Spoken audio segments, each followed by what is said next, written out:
Chapter 5. Daisy!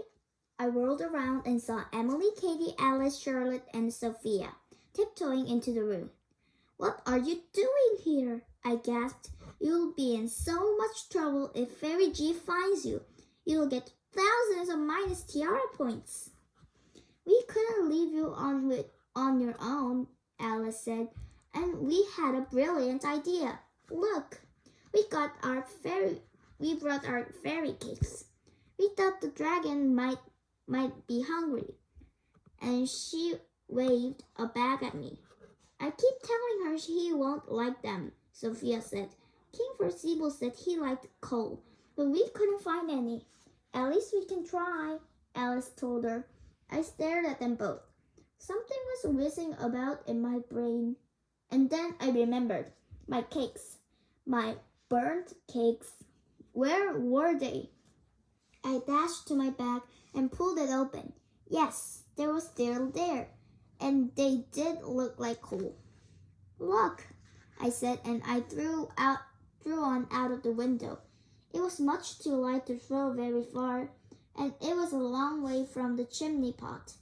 But the little dragon sat up and licked his lips.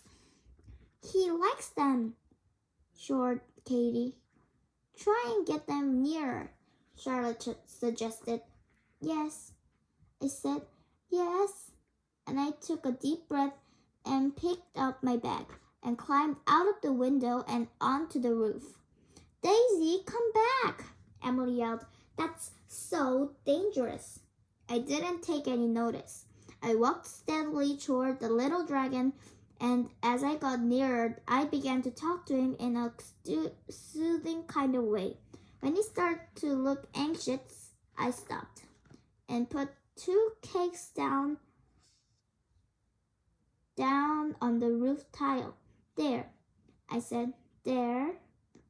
Then I walked away just as slowly as I come, dropping a trail of burnt crumbs behind me. I heard the little dragon jump down before I even reached the window, and I could tell by looking at my friend's face that he was following me. Katie was beckoning me. Sophia was smiling, and Emily was nodding.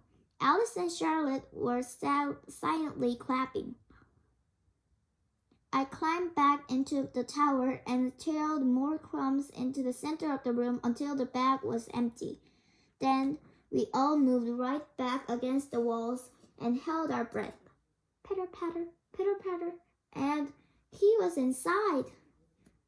But by the time Fairy G came back up the stairs with King Percival and the page boy carrying a sack of coal, the baby dragon was happily chewing on my fairy cakes. I was scratching his ears and he was purring. King P looked first amazed, then terribly happy. Good boy, he said, and I thought he could see a tear. I could see a tear in his eyes. Oh, what a good boy. Daisy persuaded him to come back, Emily said. She did it all by herself. Fairy G gave me a massive big smile. And I thought you were afraid of dragons. Not anymore, I said, and it was true. And that was the end of our dragon lesson, except for a very, very special invitation from King Percival asking all 6 of us to go to his celebration party. I owe you girls a great big thank you, he said in his gruff old voice. Humph, said Fairy G.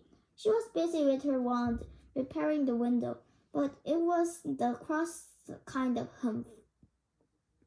Do they really deserve a treat after all the trouble they caused? Trouble? Asked King P. Tell him, Daisy, Fairy G said, but she was twinkling as she said it. It was all my fault the baby was scared, Your Majesty, I said, and I'm truly sorry. Nonsense, my dear, King P shook his head.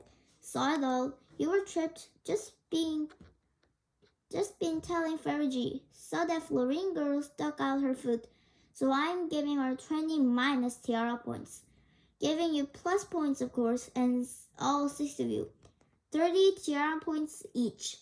And I'm sure it's very unprincessy of me but I couldn't help being just a little bit pleased.